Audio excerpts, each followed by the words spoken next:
দেশের স্বাধীনতা। মৌলানা সুলতান মাহমুদ। ৭১ হয়েছিল নামের স্বাধীন, মূলত ভারতেরই অধীন। দীর্ঘ ৫৩ বছর কেটেছিল বাঙালির দুর্দশা ও দুর্দিন।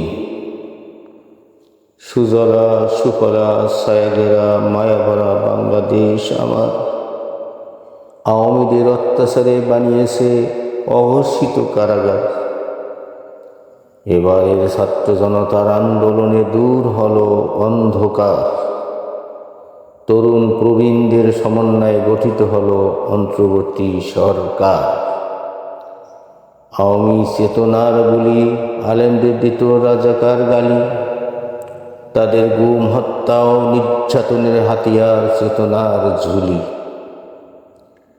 লাখো গুম খুন ও ত্যাগের বদলে পেলাম এই স্বাধীনতা। সাবধান, আর নহে পাশের দেশে গোলামি ও অধীনতা। আওয়ামী বলি মিথ্যার ঝুলি, স্বাধীনতার ও গণতন্ত্রের শুধুই দাবিদার। ওদের দুঃশাসনের ১৬ বছরে সুষ্ঠু নির্বাচন হয়নি একবার। যাদের থেকে পেয়েছি গুম খুন মিথ্যা প্রবঞ্চনা অত্যাচার, এই বিভীষিকাময় আওয়ামী শাসন আর নয়, থাকবো হুঁশিয়ার। গুম খুন খারাপি সন্ত্রাসী চাঁদাবাজি দখলদারি আর লুটতরাজ আওয়ামীদের পেশায় পরিণত হয়েছিল নিত্যদিনের কাজ। তারা করেছিল লাখো গুণ খুন নির্যাতন ও হত্যা, বিনিময়ে পেয়েছি স্বাধীনতা। সজাগ থাকবো সর্বদা আমরা, আর নয় ভিনদেশীদের অধীনতা।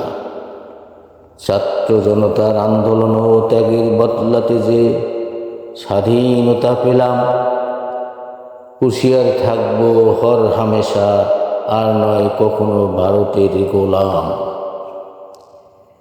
কুখ্যাত খুনি আওয়ামীকে নিষিদ্ধ করে দিতে হবে বাদ, তবে পাবো মোরা সত্যিকার ২৪-এর স্বাধীনতার স্বাদ। প্রতিবেশী বন্ধু দেশ, বন্ধু বেশি সুশি খেয়েছে সারা দেশ, আর নয় বন্ধুর ছলনায় বন্ধি, প্রয়োজনে সন্ধি, বাঁচাতে হবে দেশ। এই কবিতাটি এখানেই শেষ।